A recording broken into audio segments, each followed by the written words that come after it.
le groupe de manuscrits qu'il nous a été possible de constituer autour des deux copies de Damas et Fustat a permis de saisir un moment important pour l'histoire du texte coranique et de sa transmission. Rompant avec une présentation très austère des débuts de l'islam, copistes et commanditaires, ou du moins certains d'entre eux, ont souhaité faire du livre qui contenait la révélation annoncée par Mohammed un volume dont la beauté serait à la hauteur de la vénération des fidèles et pourrait rivaliser avec les livres sacrés des autres religions déjà installées au Proche-Orient. D'un autre côté, le changement que trahit l'écriture affecte une autre dimension, car après tout, les copies réalisées dans l'écriture mise au point dans les années 680 à 690 étaient bien loin d'être toutes aussi somptueusement enluminées que les copies de Damas et de Fustat qui nous ont servi de guide. Ce changement nous permet de saisir une approche du texte différente, soucieuse de souligner qu'il est identique d'une copie à l'autre.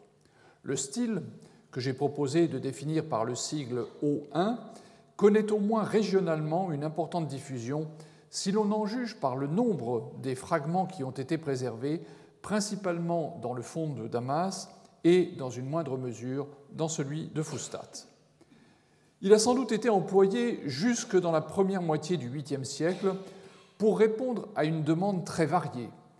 Les formats des volumes vont de l'in-octavo à un grand in-quarto et leur qualité couvre un large éventail, tant en ce qui concerne l'écriture que l'enluminure.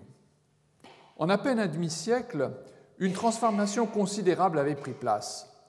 Sur certains points, elle avait pu tirer l'avantage de l'expertise d'artisans et artistes qui avaient hérité de traditions plus anciennes. Pour d'autres, et je pense particulièrement à l'écriture, elle était le résultat d'un processus proprement original. Mais l'effort consenti pour produire de beaux livres ne s'arrêta pas à ce point. La découverte du dépôt de fragments de Sanaa entre le toit de la grande mosquée et le plafond de la salle de prière a donné lieu à une découverte saisissante, plus directement appréciable par un large public que le palimpseste dont j'ai déjà eu l'occasion de parler. Il s'agit d'une série de 25 feuillets provenant d'une copie du texte coranique de plus grande taille que celle que nous avons vue jusqu'à présent. Pour Hans Caspar von Bothmer, le membre de l'équipe allemande qui publia la découverte, il ne faisait pas de doute qu'il s'agissait d'une copie omeyyade du Coran. Les 25 feuillets qui nous sont parvenus se présentent, si je comprends bien ce qui a été dit, sous forme de feuillets isolés. En principe, les manuscrits sont constitués par un ou plusieurs cahiers formés de feuilles de parchemin, c'est le cas de nos manuscrits, à cette époque le papier n'est pas encore utilisé, ou plus tard de papier pliés en deux par leur milieu et assemblés de manière à disposer d'un pli dans lequel passera la couture qui maintiendra le volume ensemble. L'état actuel des feuillets de ce manuscrit peut correspondre soit à la rupture, à la déchirure des bifeuillets, soit à une construction de ce manuscrit selon une technique différente, employant des feuillets séparés et en les associant d'une manière qui reste à déterminer. Dans l'état actuel du manuscrit, les feuillets mesurent 44 cm sur 36,5 dans la plus grande dimension, car vous verrez que leur état n'est pas celui d'un manuscrit neuf. Des dimensions qui sont à comparer avec celles du Codex Parisino-Petropolitanus, dont j'ai déjà beaucoup parlé, un manuscrit plus ancien qui mesure 33 cm sur 25, ou encore plus grand que le palimpseste de Sanaa, 36,5 sur 26,5, ou encore du Codex de Fustat, qui est toujours dans les mêmes dimensions. Selon von Bothmer, les feuillets étaient en fait plus grands à l'origine et atteignaient même 51 cm sur 47. Si nous prenons la première valeur, celle de l'état actuel, 44 sur 36,5, cela représente une augmentation de 40% par rapport à la taille du Codex de Fustat. Si en revanche nous acceptons la reconstitution de von Bothmer, un feuillet de 50 cm sur 43 correspond à une augmentation de 87%, donc quelque chose d'absolument impressionnant. Les dimensions plus importantes du feuillet ne se traduisent pourtant pas par un plus grand nombre de lignes à la page.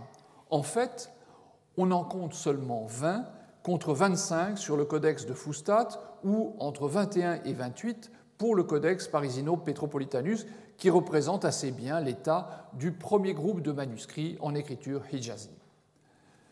Selon von Bothmer, la taille qu'il présume avoir été celle du manuscrit à l'origine, donc 51 cm sur 47, excluait d'emblée, pour Bothmer, qu'ils aient été la moitié d'une feuille de parchemin.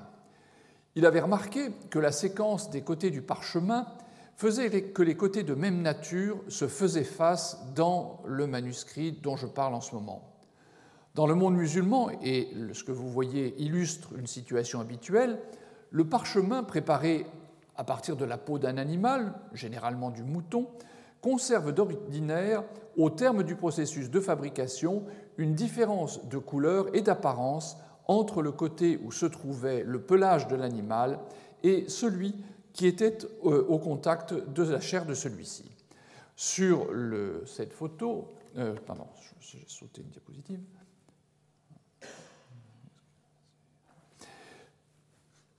Sur cette diapositive, on voit très bien ici le côté de la chair plus jaune et le côté, le côté du poil plus jaune et ici le côté de la chair plus blanc avec l'implantation des poils beaucoup plus clairement visibles de ce côté que de celui-là. Donc, lors de l'utilisation du parchemin pour faire un livre, et nous en avons ici un exemple, les copistes faisaient souvent attention à ce que le même côté du parchemin, c'est-à-dire soit poil, soit chair, soit visible lorsque le livre était ouvert, afin d'éviter une discordance entre les deux pages qui se faisaient face. Ça, c'est la règle générale apprise par les spécialistes du manuscrit du monde médiéval occidental. Donc, dans les manuscrits, on observe en principe une alternance entre ces côtés. Dans le monde musulman, on sait que l'utilisation de ce matériau s'est faite de manière complètement différente. Les copistes ou ceux qui préparaient les cahiers empilaient plusieurs bifeuillets, généralement 5, dans le même sens, généralement le côté chair vers le haut, puis les pliaient par le milieu. Dans les manuscrits coraniques sur parchemin, on rencontre donc généralement une séquence de 5 feuillets, 5 d'ordinaire, c'était le cas de ce que je présentais avant, donc des cahiers de 5 bifeuillets, dont le recto et le côté poil, suivi dans la première moitié, suivi d'une autre moitié, donc 5 autres feuillets, dont le recto, cette fois-ci, le côté chair. Or, comme le signalait von Bothmer, le Grand Coran de Sanaa ne se présente absolument pas ainsi.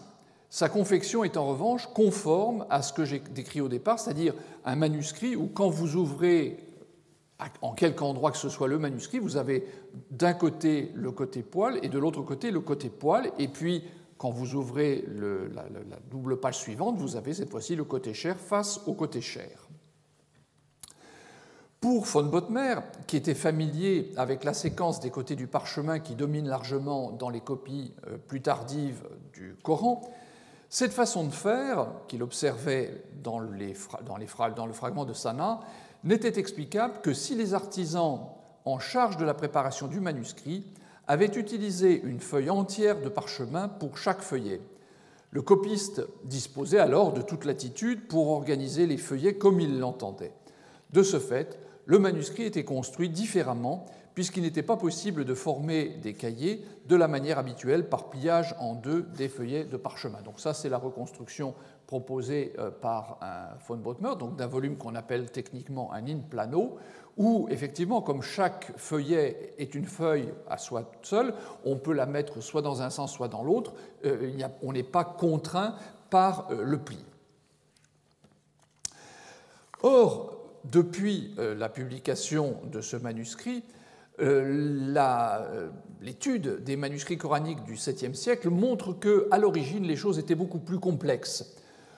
L'observation des copies de style hijazi en particulier fait apparaître qu'à cette époque, une grande diversité existait dans les façons de mettre en œuvre le parchemin pour fabriquer les cahiers, diversité qui reflétait peut-être différentes traditions locales reprises pour produire les premières copies du Coran, c'est-à-dire que des copistes qui vivaient par exemple en Syrie et qui avaient l'habitude de la production de manuscrits en syriaque allaient procéder d'une manière différente de leurs homologues installés en Égypte qui, eux, avaient vu des manuscrits coptes et organisaient les choses de manière différente.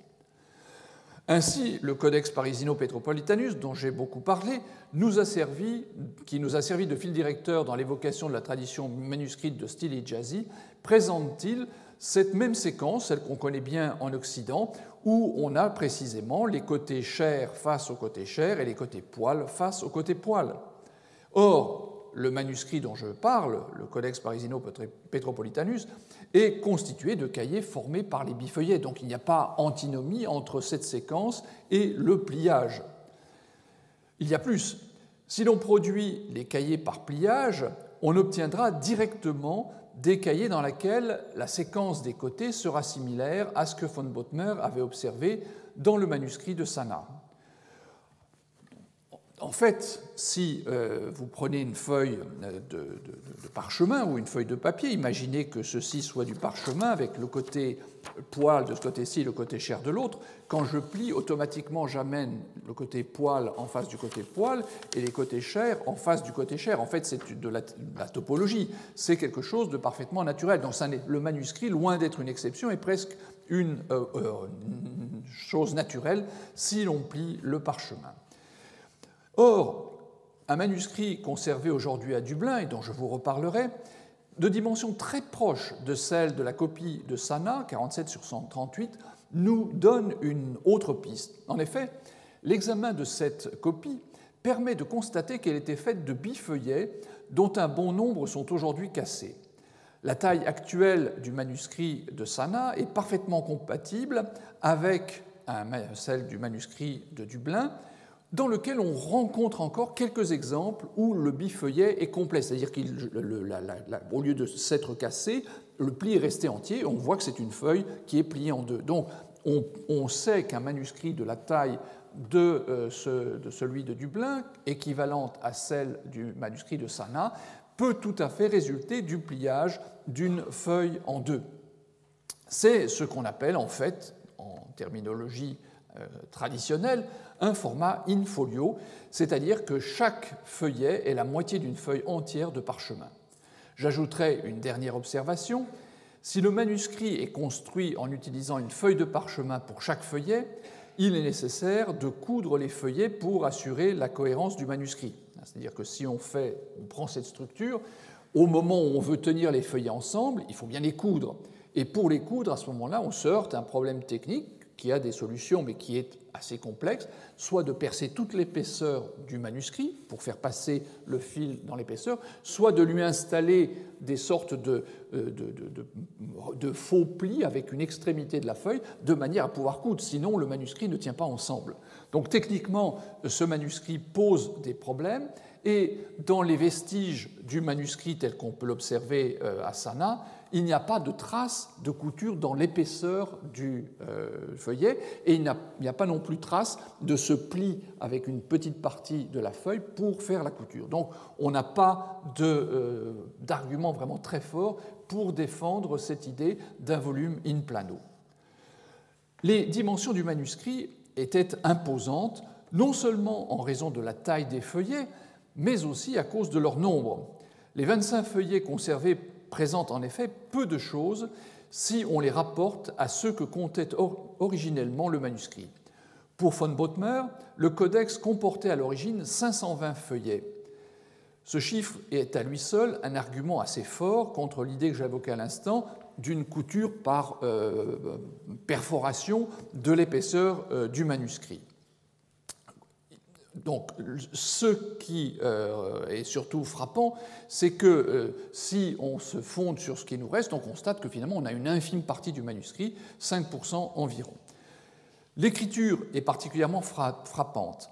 Alors que le manuscrit est de dimension très largement supérieure à tout ce que nous avons vu jusqu'à présent, le nombre de lignes à la page, je le disais, est inférieur à celui de la copie de Saint-Pétersbourg, le codex de Fustat, qui en compte 25, et le module de la ligne, c'est-à-dire la hauteur entre la base de la ligne et celui de la ligne suivante, le module de la ligne est de près de 20 mm, 2 cm, largement supérieur puisque dans le codex de Fustat, cette hauteur est de 11 mm 5. Donc on a pratiquement le double.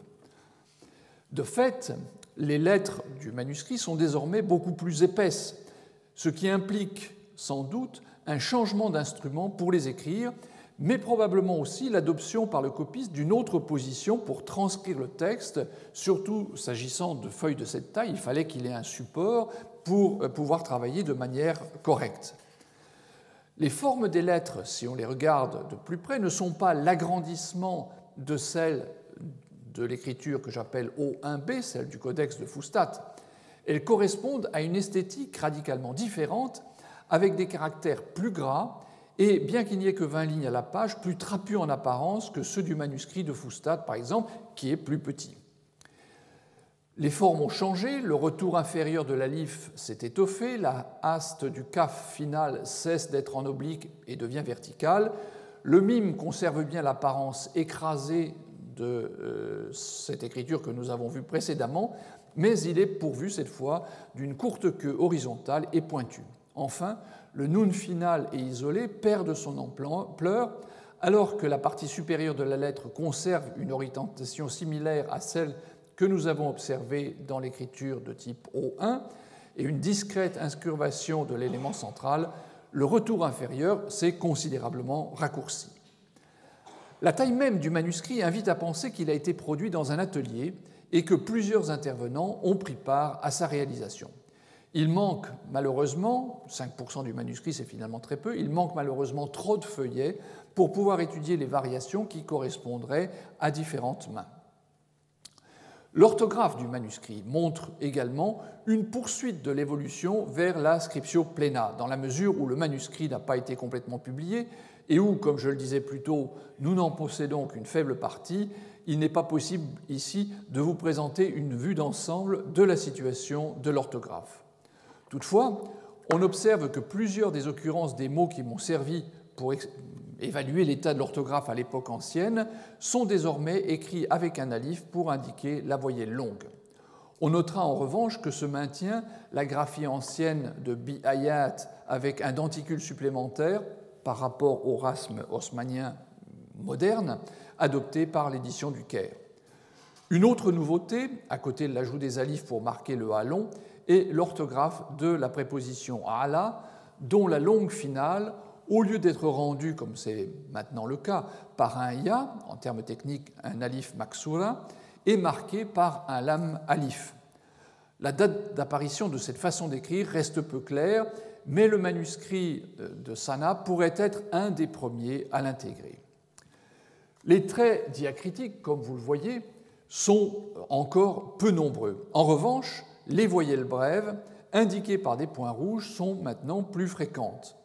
Le copiste du fragment utilise volontiers les tirets de remplissage en fin de ligne. J'en ai pas d'exemple ici, mais vous en verrez sur les pages suivantes. Il utilise volontiers les tirets de remplissage en fin de ligne. Il utilise également un A doré, la lettre arabe Ha, qui a la valeur numérique de 5, pour marquer les groupes de 5 versets, et un cercle pour marquer ceux de 10. Dans l'état actuel du manuscrit, le premier feuillet, réduit à un peu plus que sa seule moitié gauche, proche du fond, droite, proche du fond, porte sur son recto un décor anépigraphe organisé autour de formes géométriques concentriques, un cercle au centre, dont on voit ici une partie, et une étoile à 8 branches qui forment l'extérieur que vous voyez ici. Le contour de chacune d'elles est souligné par une bande avec un décor d'entrelacs qu'on observe particulièrement bien à cet endroit. Dans les angles, entre les pointes de l'étoile, se développent des arbres constitués d'une frondaison principale de forme lancéolée et deux autres, plus petites et à peu près perpendiculaires à l'axe de la précédente. Leurs troncs prennent appui sur le bandeau extérieur du cercle. En traversant les deux bandes dorées de l'entrelac de l'étoile à 8 branches, ils passent alternativement dessus. Donc vous avez par exemple ici, on voit le tronc qui passe dessus, puis après ça, dessous, ou ici, dessous, puis dessus. une façon de faire que nous rencontrerons souvent par la suite dans l'enluminure islamique. Le remplissage du cercle est très endommagé et ne permet pas d'identifier avec certitude la composition qui couvrait son champ. Cet ornement, c'est-à-dire cet ensemble-là, était-il unique ou y avait-il en face un autre décor similaire qui faisait le pendant? Si c'est le cas, donc ce feuillet serait le deuxième feuillet du volume, sinon c'est le premier. Dans l'état actuel, c'est le premier feuillet. La double page suivante, c'est-à-dire les feuillets un verso et deux recto dans l'état actuel, la double page suivante est indubitablement celle qui a le plus frappé les esprits. Deux représentations d'édifices, dont vous voyez ici une reconstitution au trait, deux représentations d'édifices y apparaissent chacune avec ses spécificités. Dans ce cas, la règle qui domine dans le manuscrit et qui consiste à répéter symétriquement le même décor sur chacune des deux pages se trouvant face à face ne se trouve pas complètement respectée. La minutie et la complexité des deux images demandent maintenant de les examiner en détail. Le feuillet 1 verso, la page de droite, est substantiellement endommagé, donc c'est le dos de ce que nous avons vu à l'instant avec le décor à l'étoile à 8 branches. Seule la moitié de l'édifice qui est représenté subsiste. Il consiste en des rangées d'arcades, vous voyez ici, de part et d'autre d'une nef centrale qui se trouve en partie préservée. Les arcades sont formées de colonnades superposées, parce que c'est sans doute ainsi qu'il faut lire le dessin, l'une inférieure, par exemple ici, supportant un élément horizontal, une poutre ou une architrave, sur lequel est placée la seconde rangée de colonnes qui soutient les arcs eux-mêmes, soit arcs de plein cintre, soit en forme de triangle, au contact de la nef centrale. Cette dernière, formée de 3 travées visibles, une ici, une deuxième qui doit se terminer à cet endroit, et puis une troisième plus importante en haut. Donc cette dernière, formée de 3 travées visibles, est traitée de manière différente. Ces colonnes sont surmontées de chapiteaux corinthiens qu'on voit assez mal sur ma photo, enfin je vous demande de me croire, et non des chapiteaux doriques, comme c'est le cas pour ces petites colonnettes. Celles qui ferment la troisième travée, c'est-à-dire celle qui est tout en haut, dans la partie supérieure des dessins, sont jumelées. Les colonnes sont jumelées. Vous voyez ici, elles sont doubles, alors qu'ici, elles sont simples. Elles sont jumelées et superposées, chacune d'elles représentant la hauteur d'une arcade des ailes du bâtiment. Le soin apporté à rendre avec précision les différentes composantes de ces colonnes est particulièrement remarquable. Les tors de la base, c'est-à-dire la partie inférieure, ou encore les acanthes du chapiteau qu'on distingue ici sur le... Enfin, on ne le distingue pas très bien, mais enfin, c'est ainsi que ça se présente, sont beaucoup plus travaillés que ceux des rangées latérales d'arc. Dans ces dernières, les colonnes sont striées par des chevrons, on le voit peut-être mieux dans cette partie-là, alors que les colonnes plus grandes de la nef sont couvertes d'arcs de cercle, qu'on aperçoit ici, des arcs de cercle colorés qui suggèrent peut-être les veines du marbre. La dernière travée, celle-ci, est surmontée par un arc plus épais qui se trouve à cet endroit. L'état de conservation ne permet pas de distinguer si cet espace contenait un autre décor que celui que l'on aperçoit dans la partie inférieure, juste ici, une rampe et des marches qui montent vers, ou un escalier qui monte vers une partie supérieure malheureusement perdue. Dans les ailes, c'est-à-dire sur cette partie-là, accrochées aux poutres dont je parlais tout à l'heure, vous avez des lampes avec à l'intérieur une flamme qui est peut-être une représentation d'une bougie ou d'un récipient contenant de l'huile, par exemple, d'une sorte de lampe à huile. L'artiste a rendu avec précision les détails de la suspension et du globe de verre. Vous voyez ici les deux suspensions et le globe de verre apparaît également très en détail.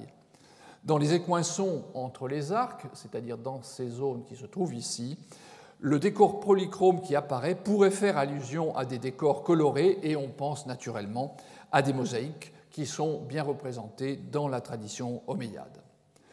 Dans la partie inférieure du bâtiment se trouvent 2 portes. Il y en avait une troisième ici, mais elle a pratiquement disparu. Donc, ces 2 portes, dont la première est placée dans l'axe du bâtiment. Vous voyez, c'est une porte double, tandis que l'autre, elle est exactement dans l'angle et, comme vous le voyez, empiète un peu sur le côté dans la marge. À l'une comme à l'autre, on accède par des marches. Les 2 vantaux sont divisés en rectangles et dans lesquels sont inscrits des décors géométriques. La porte de gauche est surmontée par un arc. Juste à côté de l'escalier qui conduit à la porte centrale se trouve un vase de grande dimension. L'ensemble est entouré par un cadre formé par un décor d'entrelacs, dont il subsiste une partie, qui tranche avec le reste de l'image, caractérisé par la précision matérielle du dessin. Le cadre s'interrompt en son côté supérieur pour laisser passer la dernière arche qui se projette dans la marge supérieure. Dans l'angle supérieur gauche, malgré le moins bon état de conservation de cette partie de l'enluminure, on peut reconnaître un escalier hélicoïdal qui semble prolonger verticalement le cadre. De part et d'autre, les 2 éléments verticaux pourraient être des colonnes si les bases, similaires à celles de la colonnade de la grande salle, pouvaient être interprétées comme telles. Face à ce premier édifice, sur la page qui est de l'autre côté, donc le feuillet 2 recto actuel, se trouve la représentation d'un autre bâtiment qui est organisé de manière totalement différente, des rangées d'arcades entourant ce qui a toute apparence d'être une cour, avec en son centre une colonne sur laquelle repose un élément végétal, arbre ou buisson fleuri, on pourra en discuter. Certains des éléments que nous avons pu observer sur le décor précédent se retrouvent. Les petites colonnes doriques, d'ordre dorique, décorées de chevrons qu'on aperçoit mieux sur ce feuillet, les plus grandes d'arcs de cercle et surmontées donc de chapiteaux corinthiens ou encore les lampes qu'on aperçoit ici ou là-haut, mais ces dernières pentent des arcs de plein cintre qui entourent la cour centrale et non d'un élément horizontal qui fait complètement défaut à cet endroit. La partie inférieure du feuillet est mutilée. Il n'est donc pas possible de savoir comment se présentait la base de l'édifice, si ce n'est pour la présence d'une porte à 2 vantaux qui, comme sur l'enluminure qui fait face, empiète sur la marge et rompt le cadre ornemental qui fait, comme dans l'autre cas, le tour de l'édifice en s'interrompant pour l'arcade supérieure. Cette arcade est peut-être une niche placée dans l'axe vertical, 2 paires de colonnes jumelles, comme on voit très bien, dont les fûts sont ornés d'arcs de cercle de couleur, soutiennent un arc en plein cintre, d'où pend une lampe. L'arc est surmonté par un décor en partie mutilé, dont la partie visible rappelle l'élément qui figure dans le manuscrit à la base de certaines des vignettes, par exemple celle entre les sourates 74 et 75 que nous verrons tout à l'heure. Il n'est pas non plus sans évoquer les vases qui couronnent les arcs où sont présentées les concordances des évangiles dans le manuscrit de Baraboula sur lequel je reviendrai. Il me reste à relever un dernier point commun entre ces 2 représentations de bâtiments de plans différents. Tous 2 sont comme surmontés d'une rangée d'arbres et de végétation, disons. Les mêmes frondaisons lancéolées que celles qui décoraient l'étoile à 8 branches, c'est-à-dire celle-ci, réapparaissent et encadrent l'arc plus élevé qui, dans les 2 cas, se trouve placé dans l'axe vertical du décor. La végétation du feuillet 2 recto semble plus variée que celle du verso du feuillet 1.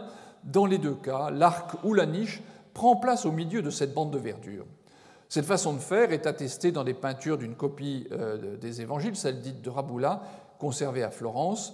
Au feuillet 14 de ce manuscrit, on reverra cette illustration, le Christ et les 4 évangélistes sont représentés dans un cadre formé par une arcade surmontée d'une rangée de fleurs. La même observation peut être faite à propos du feuillet 1 recto, où la mise en scène, cette fois, concerne un groupe assis sous une arcade. Les plantes qui se développent sur un édifice réapparaissent également dans les tables des canons, c'est-à-dire là où sont les équivalents entre les différents évangiles qui sont traités à part dans le manuscrit. Revenons au manuscrit de Sana. Après cette double page, au feuillet de verso, commence le texte coranique. Il est placé dans un cadre dessiné par 2 bandes à décor végétal stylisé, qui en sert un motif de tressage dense. Cette présentation du texte à l'intérieur d'un cadre se poursuit sur les premiers feuillets, mais l'épaisseur de ce décor décroît progressivement et se réduit à une simple bande ornée par exemple d'une succession de cercles concentriques et de palmettes opposées par la base. Le début du manuscrit est donc comparativement bien préservé. En revanche, une lacune importante commence à la sourate 2 et s'étend jusqu'à un groupe de feuillets avec les sourates 50-60. La fin du manuscrit, de nouveau, est relativement bien représentée. Une dizaine de décors de séparation entre les sourates a été préservée. À l'origine, le titre et le nombre des versets, que l'on voit ici, n'étaient pas indiqués, et c'est une main plus récente, probablement du IXe siècle, qui a ajouté cette information au-dessus des décors. Cette addition a été réalisée par un professionnel. Elle est en effet en caractère doré et soigneusement exécutée. Très souvent, le copiste a laissé une ligne en blanc entre deux sourates, mais ça n'est pas toujours le cas.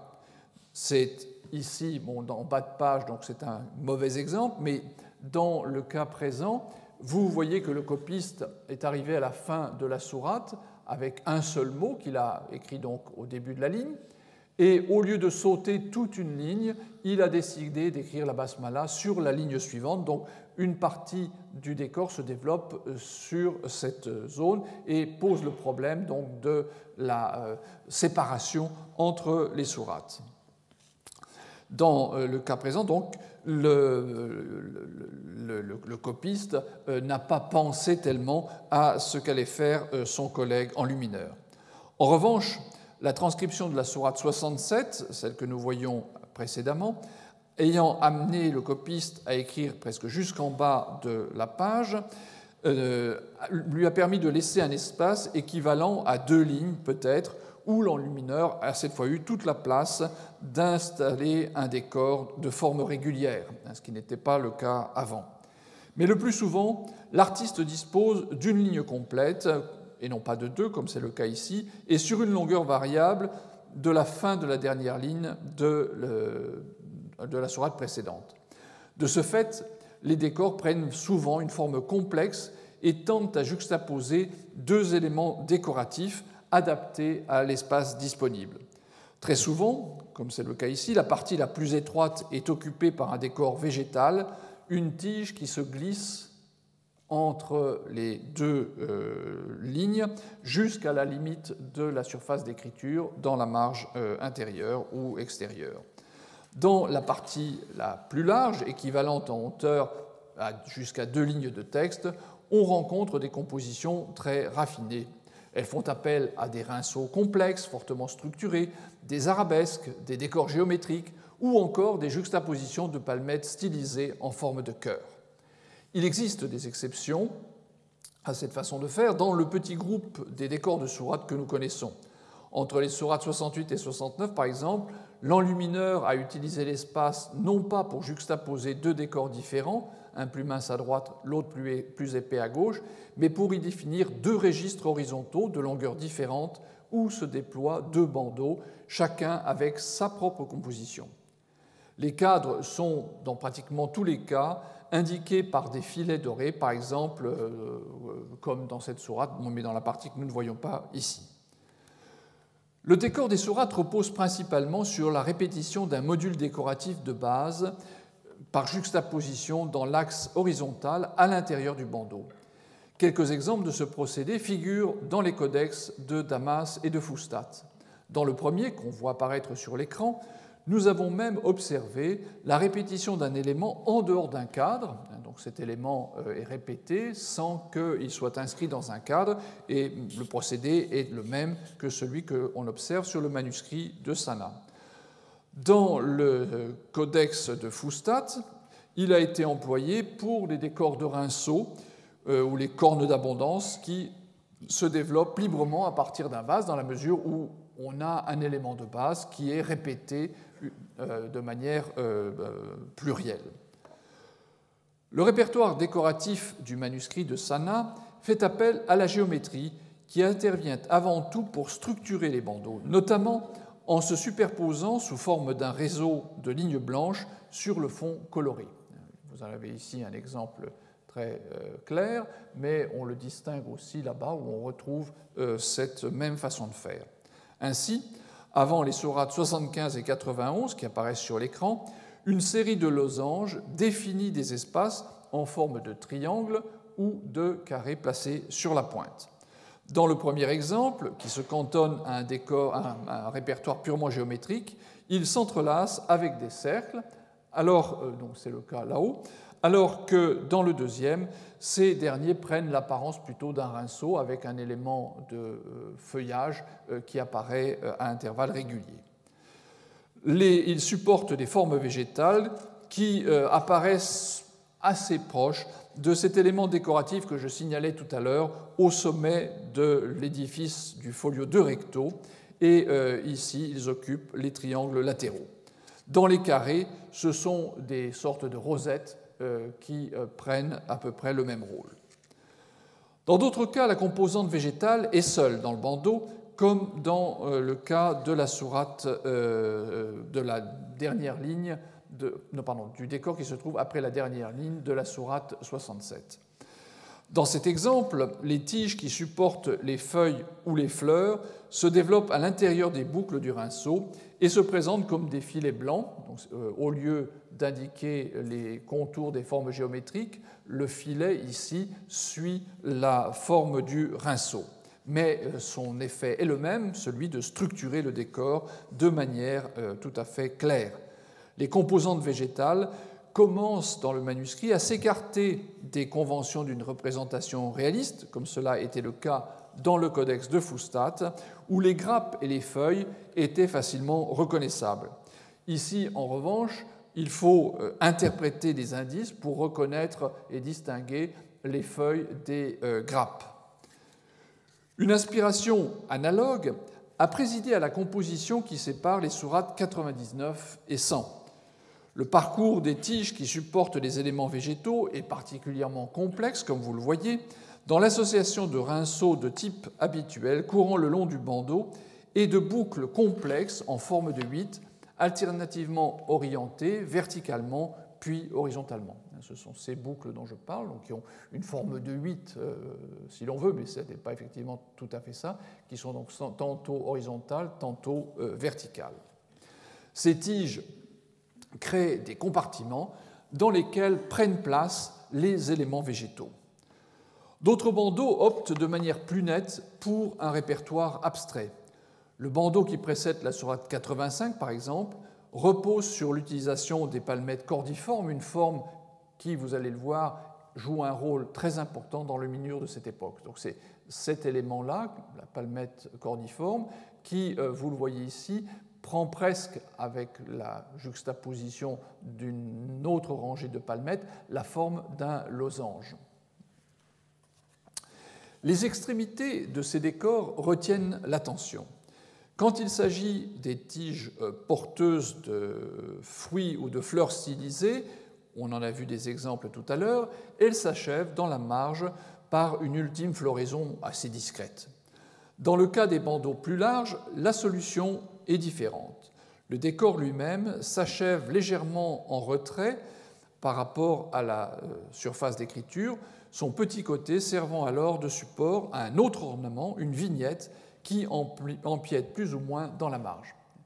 Dans les deux cas, celui-ci et celui-ci, on le voit particulièrement bien, donc la limite de la surface d'écriture est à cet endroit, mais la verticale finale du bandeau se trouve en quelque sorte en retrait, de même qu'ici, où on voit bien la différence entre les deux, et la vignette se développe donc dans cet espace, et c'est également le cas à cet endroit.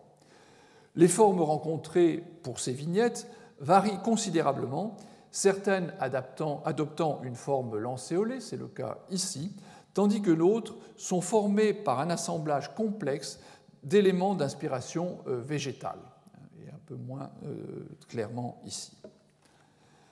La datation du manuscrit a fait très tôt l'objet d'une discussion, notamment à cause de l'exposition d'une sélection de fragments de Sanaa au musée d'art islamique de Koweït en 1984.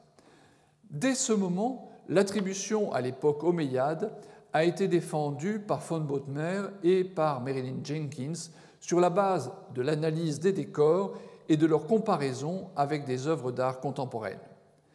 Cette position a par la suite été fortement contestée par Estelle Whelan. Elle mettait d'ailleurs en doute de manière plus générale l'idée que des restes de manuscrits antérieurs au IXe siècle aient pu subsister. Comme elle l'écrivait dans un article publié en 1990, et je la cite, « Aucune preuve extérieure connue à ce jour ne permet d'attribuer de manière incontestable quelque manuscrit coranique ou groupe de manuscrits coraniques que ce soit à une période antérieure au IIIe siècle de l'Hégire, IXe siècle de l'ère commune. » Ce point de vue, nous l'avons vu, a marqué les études sur les manuscrits coraniques anciens depuis le XIXe siècle. Dans ce cas, la position de Whelan avait pourtant de quoi surprendre puisqu'elle avait défendu quelques années plus tôt, c'est vrai sur la base de témoignages textuels, l'idée que des copistes transcrivaient le Coran dès la seconde moitié du VIIe siècle, et ce afin de s'opposer à l'hypothèse défendue par John Wansbrough qui supposait, lui, une mise en constitution tardive du corpus coranique vers la fin du 8e ou le début du 9e siècle. En prenant les textes, Whelan voulait montrer que nous avions des informations sur des gens qui copiaient le Coran bien avant cela, dans la deuxième moitié du 7e. Une copie du Coran remontant à une période aussi haute, postérieure en fait de peu d'années à l'inscription du dôme du rocher, représentait en principe un nouvel argument de poids pour démontrer l'inanité de l'hypothèse de Wansbrough, mais pour Whelan, aucun vestige matériel de cette phase ne pouvait avoir été conservé. Elle n'était d'ailleurs pas la seule à douter de la date du manuscrit de Sanaa dont je parle en ce moment. Dans un premier temps, la qualité même des enluminures, le style ou encore les caractéristiques matérielles des décors paraissaient tellement éloignées de tout ce que l'on connaissait alors de l'art du livre dans les débuts de l'islam que plus d'un spécialiste demeurait sceptique. Ce qu'on connaissait avant tout, c'était bien sûr les manuscrits en écriture hijazique qui, eux, depuis longtemps, étaient reconnus pour être les plus anciens. Comment penser qu'à quelques dizaines d'années de distance, on pouvait produire des choses de cette qualité ? La comparaison avec des œuvres d'art omeyyades et de l'Antiquité tardive fournissait pourtant des pistes intéressantes que j'explorerai plus tard, puisque je voudrais finir de vous présenter ce manuscrit. De nouveau, le répertoire des mosaïques du dôme du rocher et de la grande mosquée de Damas comportait des éléments qui étaient familiers aux enlumineurs du manuscrit, depuis les palmettes employées dans les encadrements jusqu'aux arbres qui surmontent les deux édifices. Les ressemblances, les points de convergence ne manquaient guère. Les deux édifices ont... je saute une diapositive. La fin du manuscrit, donc nous avons le début qui a été bien conservé, ces premiers manuscrits avec ces enluminures absolument extraordinaires, puis un petit groupe de décors de sourates vers la fin de la deuxième moitié du manuscrit, et puis l'extrême fin qui est bien conservé avec cet ultime feuillet du manuscrit, avec la sourate 114, qui apparaît dans un cadre. Et ce qui est intéressant, c'est que, si vous voulez, on voit là un effort de la part de ces enlumineurs de mettre en place, au niveau de l'ensemble du livre, une sorte de symétrie. La page que vous voyez ici, à laquelle il faut imaginer un pendant sur le feuillet qui faisait face, répondant à cette double page initiale où la sourate 1 et le début de la sourate 2 étaient également placés dans un cadre, certes d'inspiration un peu différente, mais pas si éloigné que cela de ce que vous voyez apparaître à l'écran. Les deux édifices ont suscité des interprétations extrêmement variées.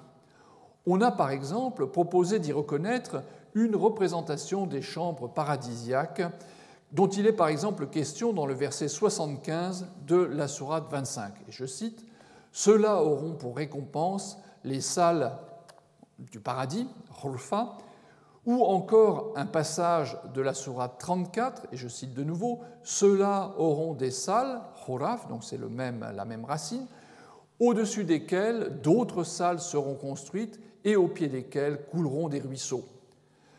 Ce texte a été invoqué pour expliquer les paysages des mosaïques de la cour de la grande mosquée de Damas, interprétés comme des scènes paradisiaques,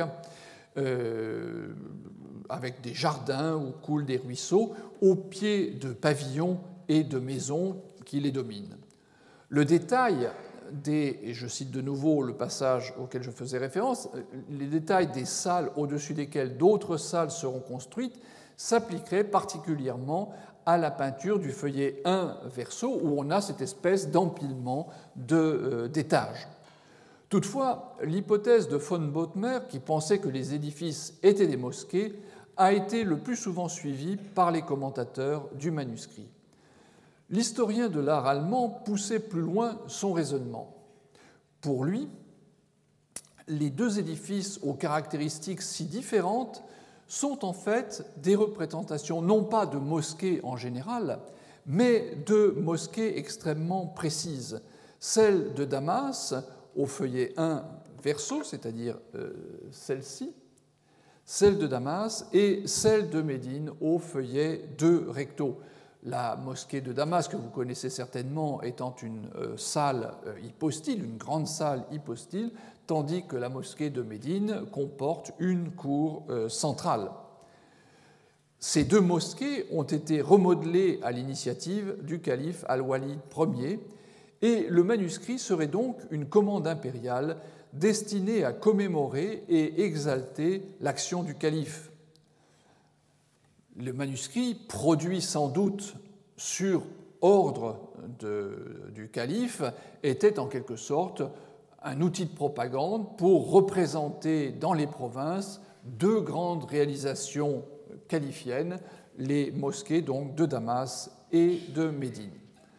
Par la suite, von Bothmer a publié de manière partielle les résultats de l'analyse du carbone 14 contenus dans un des feuillets de parchemin de Sanaa. Ce dernier serait daté entre 657 et 690, donc résultat de l'analyse du carbone 14, mais von Bothmer attribuait le manuscrit aux années 710 à 715, c'est-à-dire le règne du calife Al-Walid Ier et plus exactement la fin de son règne. L'ajout des titres a pu être réalisé au IXe siècle, ce qui suggère que le manuscrit était encore en usage à cette date et entouré de suffisamment de considérations pour qu'on demandât à un enlumineur professionnel de mener à bien ce travail. Mais von Bothmer a attiré l'attention sur un épisode légèrement postérieur et qui pourrait, d'une certaine manière, expliquer le destin du manuscrit. Un cadi de Sanaa du IVe siècle, donc du Xe siècle, fit recouvrir les décors omeyyades qui ornaient le mihrab de la grande mosquée de Sanaa parce qu'il estimait qu'ils distrayaient les fidèles de la prière. Lorsqu'on se penche sur les feuillets qui ont été retrouvés dans la cache de vieux manuscrits que je vous ai montrés au début, on est frappé de constater qu'ils couvrent essentiellement le début et la fin du Coran, les points qui, dans cette copie, étaient les plus richement enluminés. Von Bothmer posait la question de savoir s'ils n'auraient pas été intentionnellement arrachés du manuscrit parce qu'ils étaient trop ornés pour le goût d'autorité religieuse, soucieuse de protéger les fidèles de distractions coupables. On aurait donc éliminé le début et la fin, on aurait fait une copie de remplacement, et ces feuillets, qu'on ne pouvait pas détruire d'une autre façon, auraient été placés entre le toit et le plafond de la salle de prière. La réalisation de copies de grande taille représente une tradition bienveillante dans le monde musulman. Un hadith d'une authenticité douteuse parce que, comme en principe le Coran a été mis par écrit sous Osman, peut-être sous Abu Bakr, mais en tous les cas, Omar n'est peut-être pas le meilleur des témoins. Un hadith d'une authenticité douteuse met dans la bouche de Omar un vif encouragement à produire des Corans de grande dimension. Donc, c'est bien sûr sans doute pas à prendre au pied de la lettre, mais c'est une recommandation qui est faite d'avoir des choses qui en imposent, si vous me permettez l'expression, qui en jettent. Quoi qu'il en soit, de ce hadith, la sanction des autorités les plus saintes est recherchée pour soutenir les mérites des manuscrits de grande taille, sans que les raisons nous soient d'ailleurs forcément explicitées de manière claire. Pourquoi les grands Corans seraient-ils plus importants que des Corans de plus petite taille ? On ne nous dit pas pourquoi, mais il y a une insistance sur le fait qu'il faut produire des Corans de grande taille. Une utilisation liturgique étant exclue, puisque, comme vous le savez, le rituel de la prière en islam ne réclame pas la présence d'un livre, d'une copie du Coran, ou même d'extraits du Coran. Il faut donc rechercher d'autres explications pour comprendre la décision de produire, en ce début du 8e siècle, une copie de taille aussi considérable.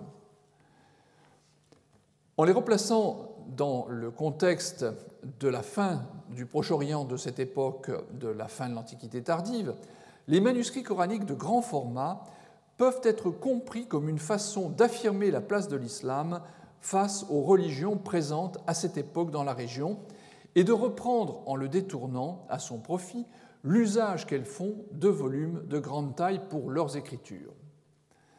Un exemple vient tout de suite à l'esprit. C'est celui du Codex Sinaiticus, l'exemple le plus frappant, le plus connu de ces grandes Bibles moyen-orientales dont on a fait l'hypothèse qu'il était l'une des 50 copies de la Bible que l'empereur Constantin Ier avait fait réaliser. Les dimensions de ces feuillets, 43 cm sur 38, sont extrêmement proches de celles du Coran de Sanaa. Mais il n'est pas le seul exemple d'écriture sainte de grande taille de la région. Récemment, les archéologues qui fouillent le site de Penjikent en Ouzbékistan ont découvert une fresque qui date des environs de 740 qui suggère que les Mazdéens de Sogdiane intégraient un manuscrit monumental à des rituels publics. On a une scène qui représente un chariot dans lequel est transporté un manuscrit de toute évidence religieux, puisque ça s'insère dans une scène à caractère très clairement religieux. Le Coran in folio de Sanaa présente une nouvelle étape dans l'histoire du codex coranique sous les Omeyyades. Il ne faut pas penser que ce manuscrit se substituait à ceux que nous avons vus précédemment. Le coût d'une telle copie la réservait à des circonstances particulières et à des commanditaires qui disposaient des moyens de soutenir une entreprise aussi coûteuse. Si l'estimation de von Bothmer d'environ 500 feuillets est exacte, cela veut dire que 250 moutons avaient été transformés en parchemin pour faire un manuscrit. Donc imaginez, c'est un troupeau, 250 moutons, c'est une quantité importante. Il s'agit donc, dans ce cas-là, véritablement d'un, et je mets des guillemets, un nouveau type de Mus'haf, puisque le titre a été utilisé il y a de cela quelques années par Solange Jory pour présenter des manuscrits coraniques.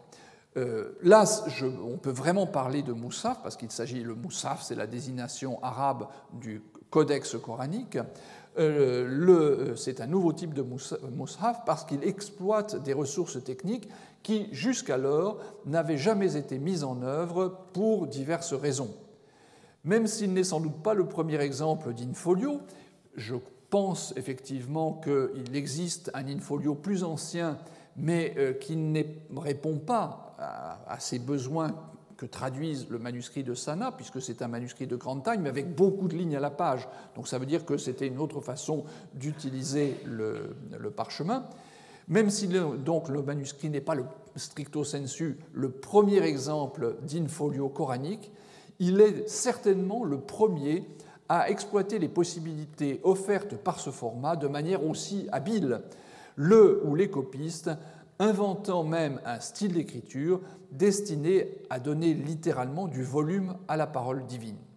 Car cette écriture plus épaisse, plus grande, permet d'occuper plus d'espace. Donc ça n'est pas la logique, disons, de l'économie qui est derrière tout ça, c'est au contraire une logique de l'inflation. En augmentant le volume du texte coranique, on obtient un volume en 3 dimensions, et j'emploie le terme volume cette fois-ci à dessein, un volume en 3 dimensions qui est à la hauteur de l'ambition qui était celle du calife de l'époque de magnifier le Coran et de le présenter comme un argument presque apologétique face aux autres religions du livre de la région. Je vous remercie.